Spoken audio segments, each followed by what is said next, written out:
الحمد لله الذي خلق الإنسان وكرمه وعلمه من البيان ما لم يعلم فسبحان الذي لا يحصى امتنانه باللسان ولا بالقلم ونشهد أن لا إله إلا الله وحده لا شريك له ونشهد أن سيدنا ومولانا محمدا عبده ورسوله أما بعد فأعوذ بالله من الشيطان الرجيم بسم الله الرحمن الرحيم وما كان لمؤمن ولا مؤمنة إذا قضى الله ورسوله من أمر أن يكون لهم الخيرة من أمرهم صدق الله العظيم وصدق رسوله النبي الكريم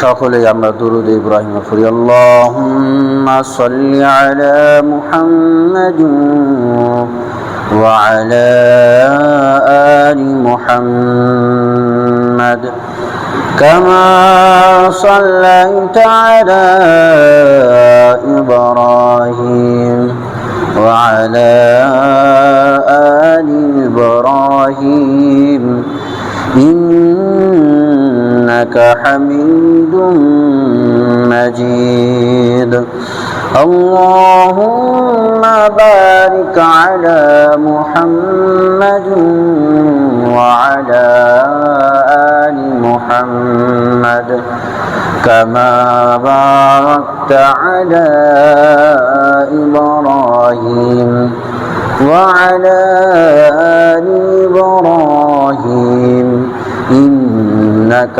حميد مجيد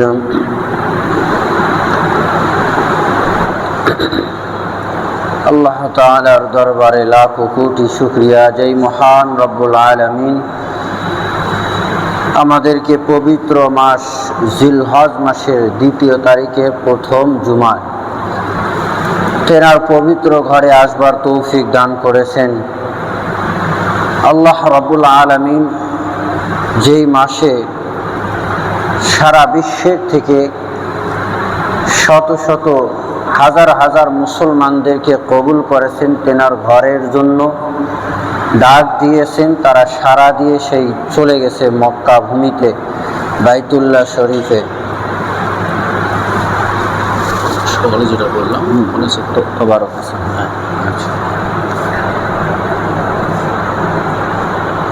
ডাকে সাড়া দিয়ে যারা চলে গেছেন তারা আজকে মক্কা মদিনা বিচরণ করছেন, সেই জায়গায় মুখরিত করছেন আল্লাহু আকবারের ধ্বনি দিয়ে, লব্বাইক আল্লাহুম্মা লব্বাইকের ধ্বনি দিয়ে। আল্লাহ পাক আমাদেরকে সারা ডাক দিয়েছেন জুমার জন্য, পবিত্র জুমার জন্য। আমরা জুমার নামাজে আসতে পেরেছি, এই জন্য আল্লাহ রাব্বুল আলামিনের দরবারে আমরা সুদূর মক্কা মদিনা দূরের থেকেই, রসুলের রওজা মুবারকের দূরের থেকেই আমরা আল্লাহ রাব্বুল আলামিনের শুকরিয়া জ্ঞাপন করি। সকলে বলি আলহামদুলিল্লাহ। সেই সাথে বিশ্ব নবীর দরবারে আমরা দরুদ শরীফ পাঠ করি, সকলেই বলি সাল্লাল্লাহু আলাইহি ওয়াসাল্লাম। সম্মানিত উপস্থিত হাজিরিন, আমাদের সামনে কুরবানি তারিখ নিশ্চিত হয়ে গেছে, অর্থাৎ সামনে শুক্রবারের পরেই শনিবারে ঈদ উল আজহা। ঈদ উল আজহা এসেছে, ঈদের আনাগোনা আমাদের মাঝে চলে আসছে। এর মধ্য দিয়েও মানুষ আমাদের মাঝে তিন ধরনের। কয় ধরনের? তিন ধরনের মানুষ। অনেকে এটা আল্লাহ তাআলার ফজল ও করম মনে করছে, যে এটা আল্লাহ তাআলা দিয়েছেন, এটা আল্লাহ তাআলার ফজল ও করম, এটা বোঝার বিষয়। এটা অনেকে হয়তো বুঝে নিচ্ছে না যে আল্লাহ তাআলা কেন এটা ইবাদত দিয়েছেন। আল্লাহ পাক দিয়েছেন। আল্লাহ পাক আমাদেরকে যে ইবাদতের জন্য যেমনি পারে তেমনি দিয়েছেন, বাস সেটা আমরা মেনে নিতে প্রস্তুত। অনেকে এটা বোঝার জন্য চেষ্টা করে, বোঝে যে আসলে কি রহস্য রয়েছে, আর রহস্য ছাড়াই এক ধরনের মানুষ আল্লাহ তাআলার ইবাদতকে মেনে নেয়। যারা মেনে নেয় তারা মনে করে যে আসলেই এটা আল্লাহ তাআলার ফজল ও করম। কুল বিফাদলিল্লাহ ওয়া বিরহমাতিহি ফাবিযালিকা ফালইফরাহু। এটা নিছক আনন্দ নয়, এটার মধ্যে আল্লাহ রাব্বুল আলামিনের ফজল ও করম রয়েছে। এটা শুধুমাত্র কুরবানির পশু নিয়ে আনন্দ উপভোগ আনন্দ উল্লাস করা নয়, যে এইটা একটা আল্লাহ তাআলার ইবাদত এবং এতে অশেষ সওয়াব, অশেষ মেহেরবানি, আল্লাহ তাআলার দয়া ও করম রয়েছে। আর অনেকরাই আছে যে তারা দুইটাই আনন্দ উপভোগ করছে, আনন্দ করছে এবং আল্লাহ তাআলার দয়া, আল্লাহ তাআলার মেহেরবানি সেটাও বুঝতেছে। আর কিছু মানুষ রয়েছে শুধুমাত্র আনন্দ উল্লাস নিয়েই ব্যস্ত। কোরবানির পশু কিনা, কোরবানির পশুর মধ্যেই মানে ওই পশুর সঙ্গে লেগে থাকা, তাদের এটাই যেন কাজ, আর কোনো কাজ নেই। 5 ওয়াক্ত নামাজ পড়তে হবে, ফজরের নামাজে জামাতে আসতে হবে, এগুলো কোনো চিন্তাধারায় নেই। আসছে একটা ঈদের সময়, বাস ভালো একটা কোরবানি কিনতে হবে, গাল গল্প করতে হবে, এটা নিয়ে ব্যস্ত। আর কিছু মানুষ আছে শুধুমাত্র এমনিতেই আনন্দ উপভোগ করবে, হয়তো কোরবানি দিবে না, কোরবানি কেনার সামর্থ্য নাই, কিন্তু তারপরেও আনন্দ করবে, তারা আনন্দ নিয়ে ব্যস্ত। অনেকে এরকম আছে না যে ঈদ মানে ঈদ উল আজহা হোক আর যে কোনো ঈদে হোক, দেখবেন এইদিকে কোরবানির পশু নিয়ে, কোরবানির পশু একটা ইবাদত, ঈদের দিনের সর্বোত্তম ইবাদত, সেখানে অ্যাটেন্ড থাকা, সেখানে উপস্থিত থাকা, এটাই একটা ইবাদত। এই ইবাদত বাদ দিয়ে কিছু মানুষ দেখবেন যে ঢোল তবলা গাড়ি নিয়ে ওই বাজাইতে বাজাইতে চলছে, গন্তব্য কি যে ঠিক নাই, চলছে, আছে না নাই এরকম, ওই আনন্দই বিভোর তারা। তো উত্তম ব্যক্তি হবে যে না, ঈদ মানে আনন্দ, ঠিক আছে, আনন্দ উপভোগ হবে, কিন্তু এটাকে আল্লাহ তাআলার বিশেষ ফজল ও করমে দিয়েছে, আল্লাহ তাআলা দয়া করে দিয়েছেন, এটা আমাদের বুঝতে হবে। এটা একটা পশু হত্যা, এটা কেমন আবার দয়া মায়া, এইটা কেমনে আল্লাহ তাআলার ফজল ও করম হয়?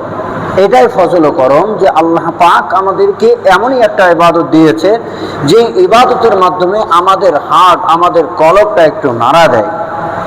যে পশুকে আমরা কিভাবে জবাই করছি, এই জন্য না বলা হয়েছে যে গৃহপালিত পশু দ্বারা কি করবা, কোরবানি দেওয়া, এটাকে উত্তম বলা হয়েছে।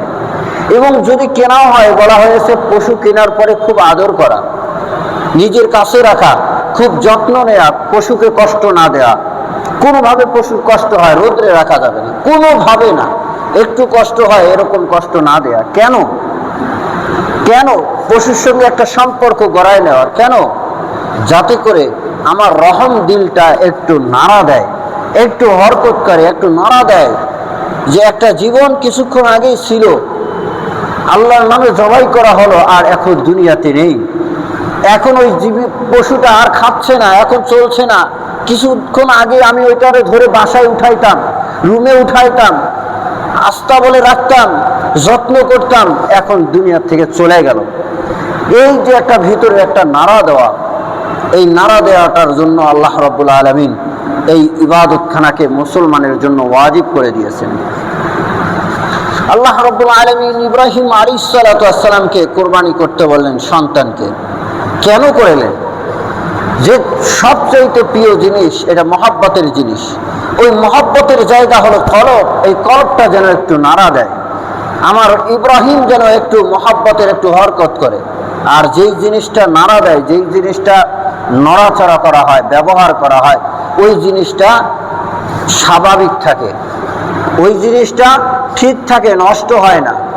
আপনারা ওই কোরবানির পশু জবাই করে কিছু অস্ত্রপাতি জবাই করে ওই সময় রেখে দিয়েছেন, তাই না? আবার কোরবানি ঈদের আগের দিনে বের করবেন, তাই কি না? বের করে কি দিতে হয়? ধার দিতে হবে। কিন্তু কেন ওই ধার দেওয়া তো ছিল যে এতদিন কি হয়নি, ব্যবহার করা হয়নি, অস্ত্রটা চাকুটা কি করা হয়নি, ব্যবহার করা হয়নি, তাই ওটা ধোতা হয়ে গেছে, ধার নষ্ট হয়ে গেছে। তো এইরকমই আল্লাহ রাব্বুল আলামিন যে রহম দিয়েছেন, এটা একটা অঙ্গ। এই অঙ্গটা রহম ঠিক থাকার জন্যই আল্লাহ রাব্বুল আলামিন কুরবানি দিয়েছেন। এইটা অমানসিকতা নয়, এইটা নিষ্ঠুরতা নয়, এটা নিষ্ঠুরতা নয়, বরঞ্চ এটা দয়ার অস্ত্রকে, দয়ার অঙ্গটাকে একটু জিন্দা করে দেওয়া। তাহলে আল্লাহ রাব্বুল আলামিন যে কুরবানি দিয়েছেন আমাদের উপরে ওয়াজিব করে দিয়েছেন, যাদের সামর্থ্য আছে তাদের উপরে। যদি সবার উপরে আল্লাহ পাক ওয়াজিব করে দিতেন তাহলে কঠিন হতো বিষয়টা, কথা বলেন ঠিক কিনা? আর আল্লাহ লা ইউকাল্লিফুল্লাহু নাফসান ইল্লা উসআহা, সামর্থ্যের বাহিরে কোনো জিনিস আল্লাহ তাআলা ইবাদত করতে বলে না। আল্লাহ রাব্বুল আলামিন ওই সমস্ত মানুষগুলোকেই কোরবানি করার জন্য হুকুম দিচ্ছেন, যেই মানুষগুলো একটা সাধারণ অ্যান্ড্রয়েড ফোন, যেটার কি এমন প্রয়োজন আছে ব্যবহার করার জন্য, অ্যান্ড্রয়েড ফোন একটা ব্যবহার করে 50,000, 1 লক্ষ টাকা, কথা বলেন ঠিক কিনা? একটা টেলিভিশন ব্যবহার করে 65 ইঞ্চি টেলিভিশন, 1 লক্ষ 2 লক্ষ টাকা। তো ওই সমস্ত মানুষগুলোকে আল্লাহ রাব্বুল আলামিন কুরবানি করার জন্য আদেশ দিচ্ছেন। তাহলে কঠিন করছে না, আল্লাহ রাব্বুল আলামিন কঠিন করছে না যে মানুষের সাধ্যের বাইরে হবে এমনটি নয়। আবার বলা হয় এরকম যে হচ্ছে এই একই দিনে এতগুলো পশু জবাই করে অর্থনীতির মধ্যে আঘাত হানা হয়। কথাটা কতটুকু যুক্তিসঙ্গত দেখেন।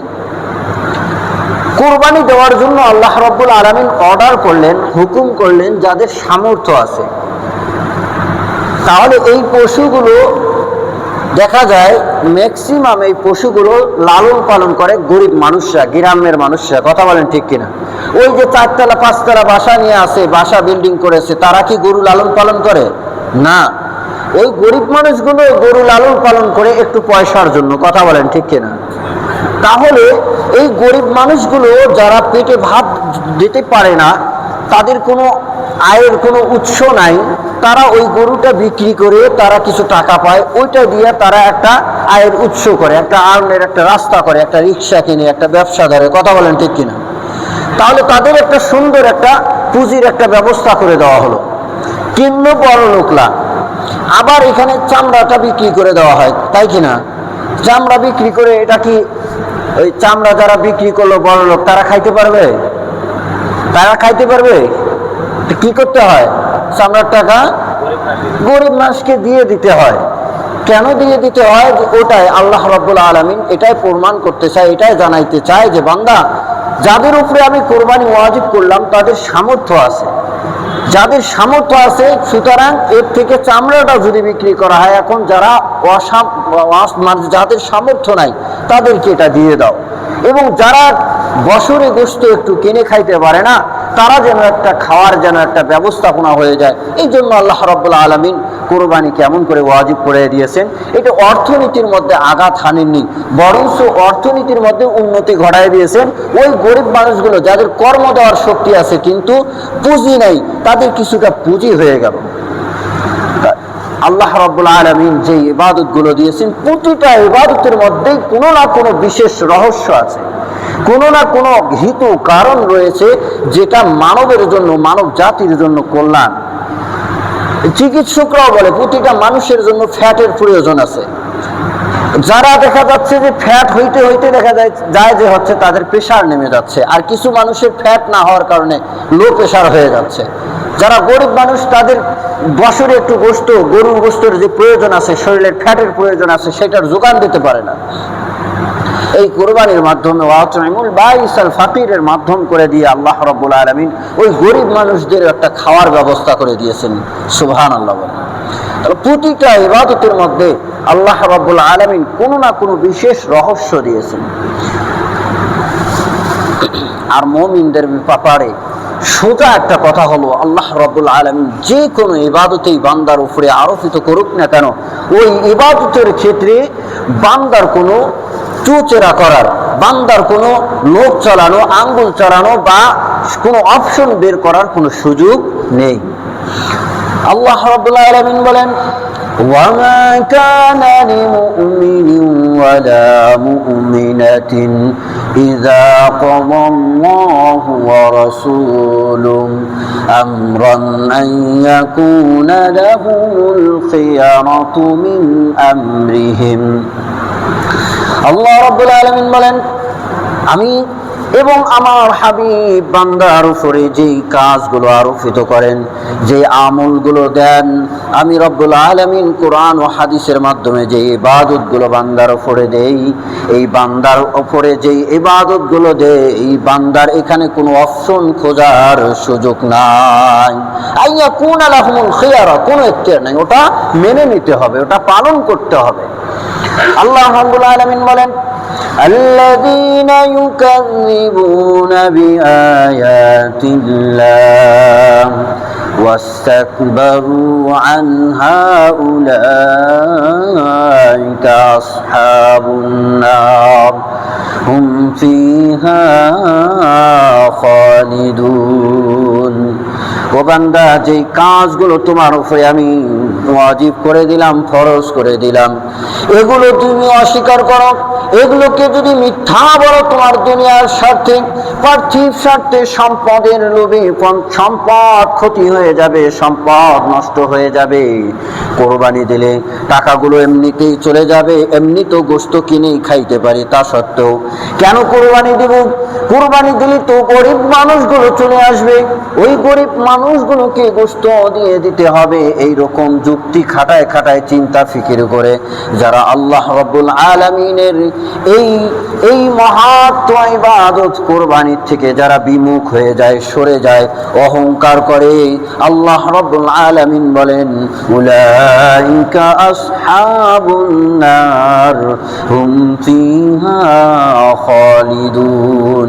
এই মানুষগুলো হচ্ছে জাহান্নামী, তারা জাহান্নামে সব সময় থাকবে, সব সময় থাকবে। যারা আমার ইবাদতের ক্ষেত্রে যারা যুক্তি খাটায়, যারা আমার ইবাদতকে বৃদ্ধা আঙ্গুল দেখাইতে গিয়ে তারা যুক্তি দেয়, এরকম মানুষগুলো জাহান্নামী হবে। এই জন্য আল্লাহ রাব্বুল আলামিন যখন যে কোনো সময় বান্দাকে যে ইবাদত করবে, ওই ইবাদত মেনে নেওয়ার জন্য আল্লাহ রাব্বুল আলামিন সহজ সহজ একটা পন্থা বের করে দিয়েছেন। শুধু কুরবানি নয়, শুধু কুরবানি নয়, যে কোনো ইবাদতেই হোক না কেন সহজ পন্থা বের করে দিয়েছেন কোরআন কারিমে।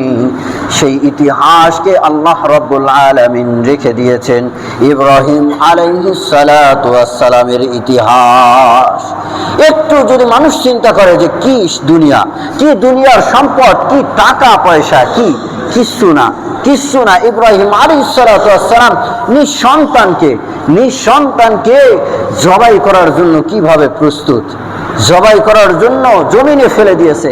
তাহলে আমার এই দুনিয়ার সম্পদ, এই আবার কোরবানি, এর গোশত আমাকেই বলতেছে, কত খুশির বিষয়, আমাকেই খাইতে বলছে, কত না খুশির বিষয়। আমার সন্তান তো চাইনি আল্লাহ, আমার সম্পদ চেয়েছে, একটু আমার সম্পদ চেয়েছে, এইটা আবার কোনো কঠিন বিষয়?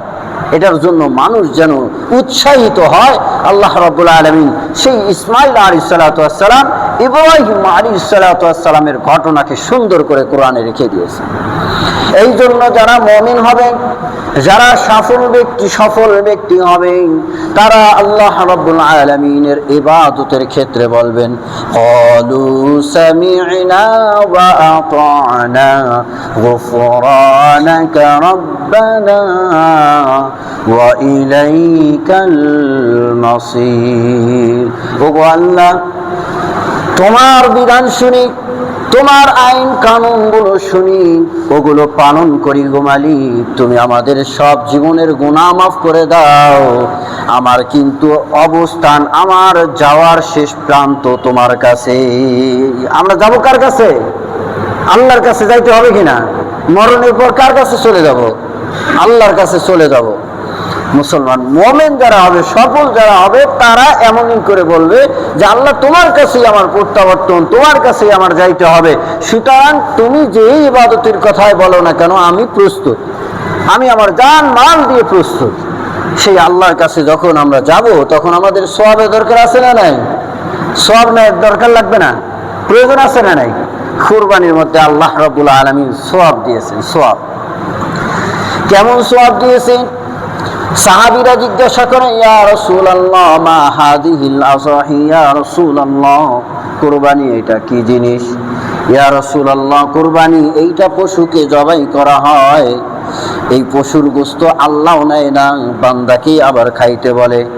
ইয়া রাসূলুল্লাহ ইতিপূর্বে শুনেছি আদম নবীর যুগে কোরবানি ছিল, আসমান থেকে আগুন এসে ওই কোরবানির গোশত গুলো খেয়ে যাইতো।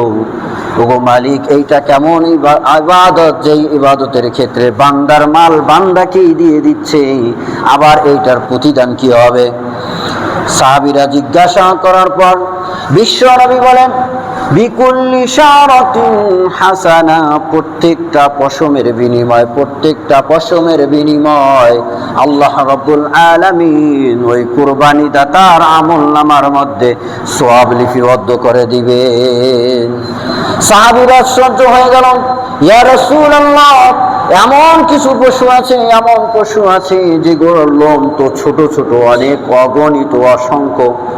এই পশুগুলো যদি কুরবানি করা হয় তাহলে কি এই অসংখ্য সওয়াব দিয়ে দেওয়া হবে? রাসূলুল্লাহ সাল্লাল্লাহু আলাইহি ওয়াসাল্লাম বলেন বিকুল্লি শারাতিন মিনাস সুফি হাসানা, ওই পশম যেগুলো অসংখ্য অসংখ্য ছোট ছোট ক্ষুদ্র ক্ষুদ্র, এগুলোরও প্রত্যেকটার বিনিময় একটা করে সওয়াব দেওয়া হবে। চিল্লায় বলেন সুবহানাল্লাহ। তাহলে পশম একটা অঙ্গ, পশমকে যদি পশমের বিনিময়ে যদি সওয়াব দেওয়া হয়, তাহলে অন্য অন্য অঙ্গগুলোর বিনিময় মনে হয় দেওয়া হবে না, প্রত্যেকটার ক্ষেত্রে দেওয়া হবে। প্রত্যেকটা হাদিস থেকে প্রমাণিত যে হচ্ছে পশমের মানে সমপরিমাণ সওয়াব দিয়ে দেওয়া হবে।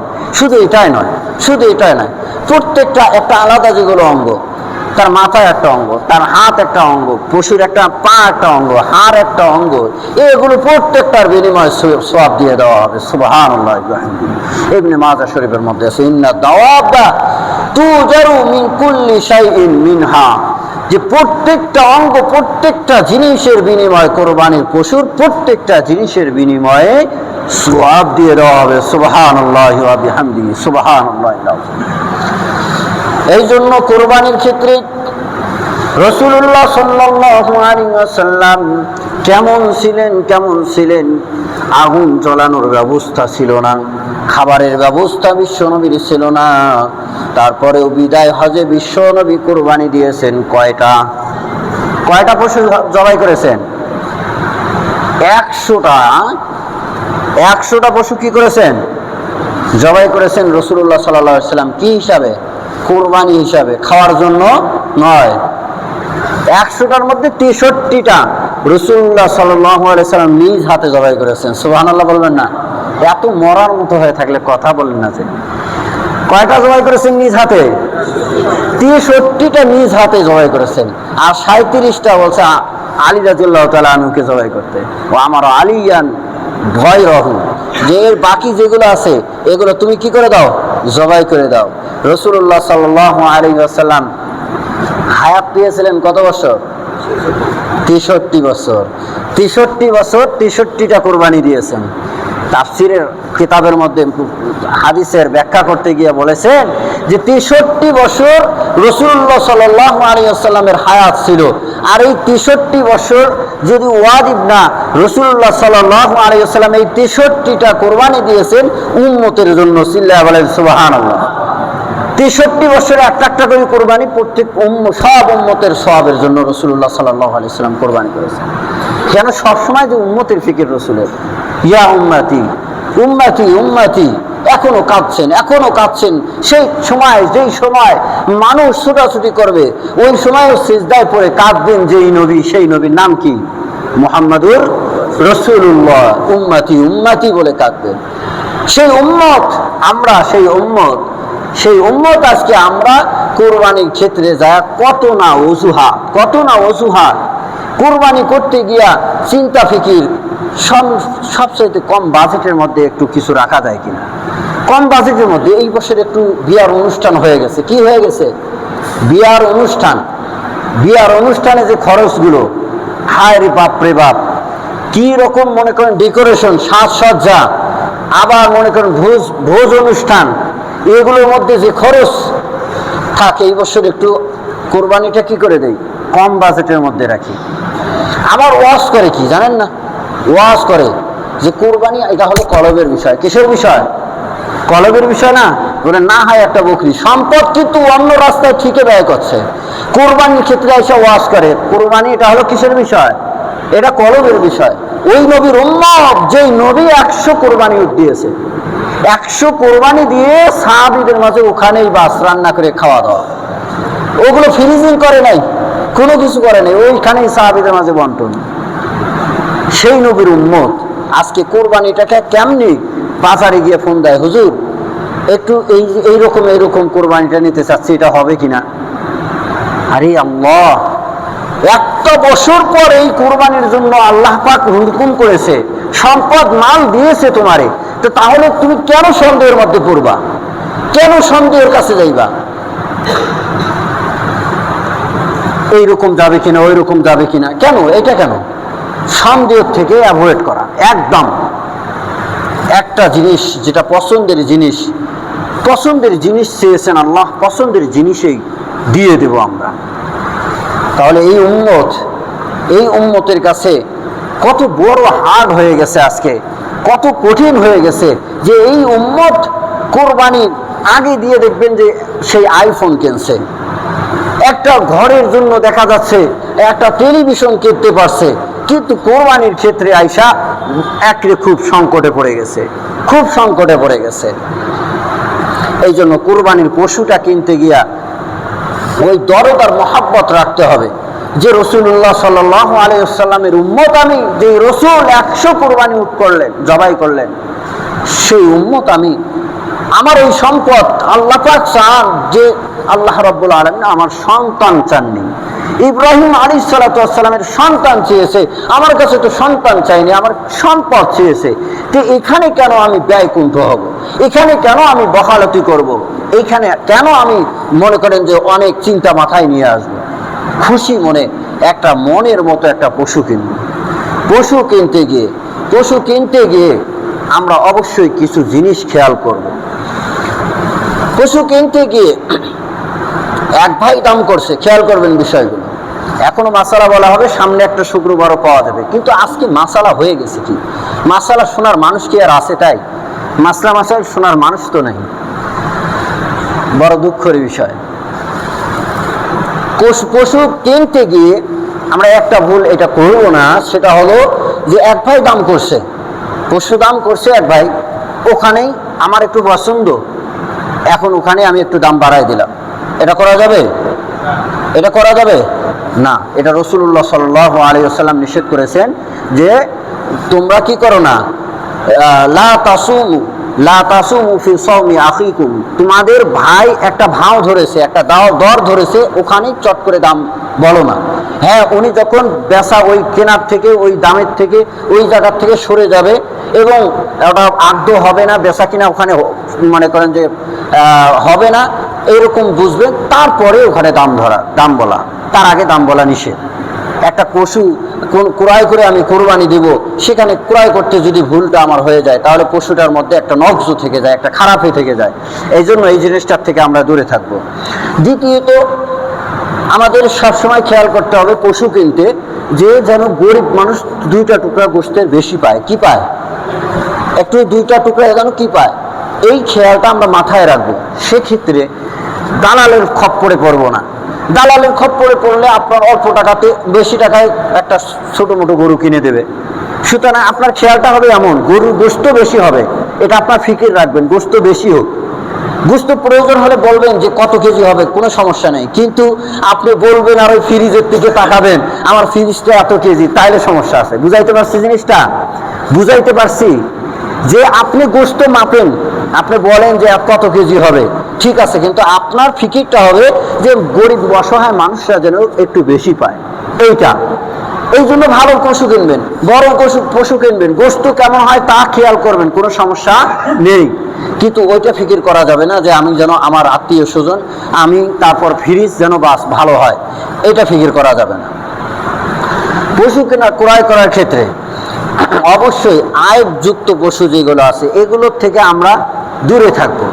এখন আয়েব দোষ কি জিনিস সংক্ষিপ্ত করে বলি। 1 নম্বর কথা হলো যে দোষ মানে কোনোভাবে আপনার অরুচি হয়, এগুলোর থেকে বাস দূরে থাকা, অ্যাভয়েড করা, এগুলোর থেকে দূরে থাকবো। যে আল্লাহ পাক একটা কোরবানির পশু 1 বছরে একটা চেয়েছে, তো আমি সন্দেহের পাশেই থাকবো না, তাই কিনা? কথা বলেন, তাই কিনা? এরপরেও সংক্ষিপ্ত আকারে বলে দিচ্ছি যে আয়েব কাকে বলে, দোষ কাকে বলে, পশুর দোষ কাকে বলে। পশুর দোষ বলা হয় যার মাধ্যমে পশুর দাম কমে যায়, বাজারের মধ্যে কি হয়ে যায়, বাজারে মূল্য যেটা এটা কি হয়ে যায়, হ্রাস পেয়ে যায়, কমে যায়, এটাকে বলা হবে দোষ। এবং সমাজের মানুষ বুঝে যে এটা হলো দোষ, সমাজের মানুষ কি বুঝে, এটা হলো দোষ। কসাই যারা গরু বেচা কিনা করে তারা বুঝে যে এটা হলো দোষ। এবং আল্লাহ রাব্বুল আলামিন যে পশুগুলো, যে প্রাণীর যেই অঙ্গগুলো দিয়েছেন ওগুলো ঠিক থাকা, এটা হলো দোষ মুক্ত। যেমন মানুষের জন্য লেজ না থাকা, এটাই তো মানুষের জন্য দোষ মুক্ত। কি তো কথা বলেন, তাই কিনা? কারণ মানুষের যদি লেজ থাকে তাহলে বলা হবে কি, তাহলে বলা হয় কি যে মনে করেন যে কি, মনে করেন বিকলাঙ্গ তো হলে নষ্ট হয়, প্রতিবন্ধী বলা হবে, তাই কিনা? এরকম কিনা? তো এরকম প্রাণীর জন্য লেজ থাকা এটা হলো কি, বুঝেন? প্রাণীর জন্য লেজ থাকা এটা হচ্ছে দোষ মুক্ত। প্রাণীর জন্য লেজ থাকা এটা কি, দোষ মুক্ত। যদি লেজ না থাকে তাহলে বুঝবেন যে ওটা কি, লেজের দ্বারা কি গোশতের মধ্যে কোনো কমতি আসে না, গোশত ঠিকই আছে। কিন্তু এটা বললাম যে আল্লাহ পাক যেই প্রাণীর যেই অঙ্গগুলো দিয়েছে ওগুলো ঠিক থাকা, এটাই হচ্ছে দোষ মুক্ত। সুতরাং 3টা জিনিসকে আমরা খেয়াল করব। কয়টা বললাম? কয়টা বলছি? একটা হলো যে মনে করেন দামে কমে যাবে, বাজারি দামে কমে যাবে, এটাকে বলা হবে যে এটা দোষ যুক্ত হয়ে গেছে। তারপর সমাজের মানুষ বলে যে এটা দোষ যুক্ত, সুতরাং ওটাও দোষ বলা হবে। 3য় নম্বর হলো যে যেই অঙ্গগুলো যেভাবে আল্লাহ পাক দিয়েছেন ওভাবেই ঠিক থাকা, এটা হচ্ছে দোষ মুক্ত। যদি ওরকম না থাকে তাহলে দোষ যুক্ত হয়ে যাবে। তাহলে আসেন, ওই যে একটা কথা আছে না যে হচ্ছে খাসি বকরি দ্বারা কোরবানি দেওয়া যাবে কিনা, একটা উদাহরণ দেই। খাসি বকরি দ্বারা কোরবানি দেওয়া যাবে কিনা একটা আছে না, সমালোচিত একটা আলোচনা আছে না। তাহলে আসেন যে খাসি করার দ্বারা ওর কি দাম কমে যায়? দাম কমে যায় বলেন? বকরি খাসি করার দ্বারা দাম কমে যায়? গোশতের মধ্যে স্বাদ কমে যায়? যায় না। সুতরাং খাসি দ্বারা কোরবানি দিলে কোনো সমস্যা নেই। এবং ফুকাহা একরাম বলেছেন খাসি দ্বারা কোরবানি দেওয়াটাই উত্তম। খাসি দ্বারাও কি কোরবানি দেওয়া উত্তম। কেন? খাসি না ছাড়া হলে তাকে কি বলে বলেন দেখি, ওটা কি বলে আপনাদের ভাষায়? খাসি যেটা করা হয় না সেটা কি বলে? পাঠা বলে, তাই না? ওর গোশতের মধ্যে একটু কি থাকে, একটু গন্ধ থাকে, বা আমাদের রুচির একটা বিষয় থাকে, এরকম কিনা? ওর গা গন্ধ থাকে, এরকম কিনা? ফুকাহা একরাম বলে যে খাসি বকরির মধ্যে গোশতের আলাদা একটা স্বাদ এসে যায়, এজন্য বকরির ক্ষেত্রে গিয়ে খাসি দেওয়াটাই উত্তম হবে। প্রাণীর ক্ষেত্রে আপনার কালারের পর্যন্ত ফুকাহা একরাম কি না বলছেন, আমরা যে খুঁজি না, একটু তালাশ করি না, কোন কালার দিবেন সে কথা পর্যন্ত ফুকাহা একরাম বলতেছে যে কালার কোনটা দিবেন, সাদা কালার না লাল কালার দিবেন। এবং 2 কালারে সমাজের মধ্যে দেখা যাচ্ছে যে দুই কালারেই মানুষ পছন্দ করে, এই ক্ষেত্রে ওই মাসালা ওইটাই যে পশু কেনার ক্ষেত্রে এতটুকু যে আল্লাহ পছন্দ করবেন এমন পশু দিতে হবে। আল্লাহ পছন্দ করবেন মানে সমাজের মানুষও দেখলে মানে বোঝে যে না সুন্দর একটা পশু, কি সুন্দর একটা পশু কিনেছে। কালারের ক্ষেত্রেও যেই সমাজের মানুষ যেই কালারটাকে পছন্দ করে, যেমন এখন গরু এইদিকে মনে করেন যে গরুর ক্ষেত্রে লাল, খুব লাল যদি হয় তাহলে দেখতে ভালো দেখা যাবে না, সাদা লালের মধ্যে লালটাই মনে হয় বেশি কি হবে, বেটার দেখতে, মানুষের আকর্ষণীয় হবে, সুতরাং লালটা উত্তম হবে সাদা লালের মধ্যে। এরকম প্রতিটা ক্ষেত্রে আমি উদাহরণ দিলাম, এটা প্রতিটা ক্ষেত্রে যে মানুষের দৃষ্টিতে যেন ভালো লাগে এমন একটা পশু। এখন এটার মধ্যে আমার নিয়ত কি হবে যে মানুষ যেন আমাকে বাহবা দেয় এমনটি নয়, আল্লাহকে রাজি খুশি রাখবে, এই এতটুকু কিন্তু পার্থক্যটা এখানে কলবের বিষয়। সব কিন্তু দেখতে মনে হবে যে না এটা লৌকিকতা মনে হয় আসছে, কিন্তু ভিতরে বিষয়টা হলো কি ভিতরে। এই জন্য পশু কেনার ক্ষেত্রে এই বিষয়গুলো খেয়াল করবেন। পাশাপাশি ভাগে কোরবানি দেবো আমরা, অনেকটা ভাগে কোরবানি দেবো না, ভাগে কোরবানি দেওয়া যাবে। কোরবানির ক্ষেত্রে সাউন্ড একটু কম, ভাগে কোরবানি দেওয়ার ক্ষেত্রে সবার কুরবত অবশ্যই সবার নিয়ত হবে সোয়াবের আশায়, সোয়াবের নিয়ত থাকতে হবে, এবং যে উদ্দেশ্যে দিচ্ছে ওই উদ্দেশ্যটাও সোয়াবের জন্য হইতে হবে, এটা গত জুমায়ও আমি বলেছি। সুতরাং কারো যদি বিবাহের অনুষ্ঠানের জন্য যদি কেউ কোরবানি দেয় তাহলে সবার কোরবানি ভাগিয়ে দিলে সবার নষ্ট হয়ে যাবে। এই জন্য আকিকার দিতে পারবে, আকিকা এটাও সওয়াব, এটা একটা ইবাদত, মুস্তাহাব ইবাদত। এই ইবাদত জাতীয় জিনিস যেগুলো তাদেরকে অংশে নিতে পারবেন, তাছাড়া নিতে পারবেন না। নিয়ত সবার ঠিক রাখতে হবে। ভাগে কোরবানি খুব খেয়াল করবেন, ভাগে কোরবানির ক্ষেত্রে খেয়াল নিয়ত সবার সঠিক থাকতে হবে। এখন দেখা যাচ্ছে কেউ 1 বছর কোরবানি দেয় আর 1 বছর দেয় না, আবার হঠাৎ করে ওই মানুষ দেখা যাচ্ছে ওর বিয়ের অনুষ্ঠান ওরে নিচ্ছে আমি অংশী করে, তাহলে কি হলো, ওর বিয়ার অনুষ্ঠান এখানে বোঝাই যাচ্ছে যে কোরবানির গোশত দিয়ে কেউ করবে, ওর উপরে কোরবানি ওয়াজিব না, তার সত্ত্বেও আমি নিচ্ছি, তার মানে সবার কোরবানি শেষ। এই জন্য ভাগে কোরবানির ক্ষেত্রে খেয়াল করবেন, এবং যাকে ভাগে নিচ্ছি তার টাকার প্রতি খেয়াল করবেন, কোন টাকা দিবে এটার প্রতি অবশ্যই খেয়াল রাখতে হবে, বেশি বলতে হবে না। এবং টাকা যেটা খরচ হবে এটার প্রতি ভালো খেয়াল রাখতে হবে। ওই যে কিনলাম, কেনা হয়েছে 50,000, এখন 5 জনে 10,000 10,000, এখন 5 দিন যে থাকলো, কেনার পরে যে 5 দিন খাওয়াইলো, এই খাওয়ানোর ভাতটা একজনের ঘাড়ে রেখে দিলাম যে ভাই আমার বাসায় তো জায়গা নাই, তোমার বাসায় রাখো। এখন ওই বাসায় রাখার ওসিলা করে সব খরচ উনি চালাচ্ছে, হয় কিনা এমন? আবার কিনেও কি করে অনেকরা, ওই যে দামে কিনে, কেনার পরে ওখানে আবার কি করে রেখে দেয়, ওখানে রেখে দেয়, কোনো খরচ দেয় না। এরকম করা যাবে? বিক্রি হয়ে গেছে বাস, এখন পুরা টাকার খরচ যেটা হবে, এবং মনে করেন কষাই খরচ থেকে জবাই খরচ এগুলো সব আলাদা দিতে হবে। এই মশলাটা আগেই বলে দিই, সামনে শুক্রবারেও আবার বলবো। আমাদের সমাজে আছে এমন যে হচ্ছে ওই কষাইরা গোস্ত বানায় দেয়, তাদেরকে গোস্ত দিয়ে দেয়, তাই কিনা? তাদেরকে কি করি? গোস্ত দিয়ে দেই। আচ্ছা বলেন, তাহলে তারা যে গোস্তটা পাইলো এটা কিসের বিনিময়ে পাইলো বলেন? কাজের বিনিময়। তাহলে কাজের বিনিময়ে গোস্ত দেওয়া যাবে? আপনাদের একটা স্পষ্ট করে দেয় মাসালা। আমার মনে করেন আপনার বাসায় খালারা কাজ করে না, খালারা কাজ করে কিনা? এখন কোনো খালার যদি আপনি এমন করেন যে 3,000 টাকা দেবো, মাসে 2 বেলা খাওয়াবো, কয় বেলা? 2 বেলা খাওয়ানো, তাহলে 2 বেলা খাওয়ানো এটা শ্রমের বিনিময় না? কথা বলেন, শ্রমের বিনিময় কিনা? সুতরাং ওই দিনে ওই যে খাওয়ার পালি হিসাবে যদি কেউ কোরবানির গোস্ত ওই পালি হিসাবে খাওয়ায় তাহলে শ্রমের বিনিময় হলো কিনা বলেন? তার শ্রমের বিনিময় হলো কিনা? যদি না খাওয়ানোটা হতো তাহলে তার বেতন অনেক বেড়ে যাইতো, কথা বলেন ঠিক কিনা? তাহলে এত দূরে খেয়াল করেন যে এখানে যদি জায়েজ না হয় তাহলে আমি পশু কেটে নিচ্ছি আর কি করতেছি, ওই গোস্ত দিয়ে দিচ্ছি, তাহলে ওটা বিনিময় হয়ে যাবে কিনা? বিনিময় হয়ে যাবে। সুতরাং এটা করা যাবে না। হ্যাঁ, আপনি ঠিক করে নেন, সহজ করে দিচ্ছি, এতটুকু করতে পারেন যে ভাই আমি তোমাকে 200 টাকা দেবো, 400 টাকা দেবো, তুমি গোস্ত বানাই দেবে, এটা হলো তোমার বিনিময়। আমি গোস্ত দেই না দেই সেটা আমার বিষয়, সেটা আমার বিষয়। তোমার এখানে কোনো আর মনে কথা থাকবে না যে কেন গোস্ত দিল না। হ্যাঁ, এরপরে আমি যদি সব গোস্ত দিয়ে দিই তাও কোনো সমস্যা নেই, কিন্তু তার মাইন্ডে এটা নিয়ে আসতে হবে যে তোমার গোস্ত বানার যেটা আজর, যেটা মনে করে যে পাওনা, সেটা এত, বাস এটা বলতে হবে, এটা করে দিতে হবে। তাহলে আমি বলতেছিলাম যে জবাই তারপর মনে করেন যে গোশত বানানো, কষাই খরচ, এবং এই কয়েকদিনে যা খাবে পশুটা, এগুলো সব কিছু 5 জনে কোরবানি দিচ্ছে, বাস 5 জনের ভাগে রেখে দিতে হবে। 5 জনের ভাগে রেখে দিতে, একজন নেবে মন খারাপ করবে, আর এমনটি করা যাবে না। তাহলে টাকাও বন্টন, সমবন্টন থাকতে হবে, এবং গোশতের বন্টনও ঠিক রাখতে হবে, এবং পাশাপাশি ভাগে দিতে হলে ফুল ভাগ রাখতে হবে। টাকা যেমন ফুল থাকবে। এখন হয় কি অনেকরাই করতেছে যে টাকা অত নাই, তো 2 জনে মিলে 1 ভাগ দেই, এরকম হয় কিনা? এরকম করা যাবে না। গরুর ক্ষেত্রে 7টা পর্যন্ত চলবে, এবং ফুল 1 ভাগ রাখতে হবে। যে কেউ দেখ না কেন 1 ভাগ, 2 জনে মিলে 1 ভাগ করা যাবে না। বুঝাইতে পারছি জিনিসটা? 6 জনে 6 ভাগ, আর একটা ভাগ থাকলো না। এখন আর একটা ভাগে 2 জন বললো যে আমরা 2 জন মিলে আর একটা দিই। এই যে 1 ভাগকে ভেঙে 2 ভাগ করা, 3 ভাগ করা, এগুলো করা যাবে না, ফুল ভাগ রাখতে হবে। আর বকরির ক্ষেত্রে কোনো অংশীদারি রাখা যাবে না। বকরি এক বকরি একটা। বকরির বয়স 1 বছর হইতে হবে। বকরির বয়স যদি 1 বছরের কম হয়, কোরবানি হবে না।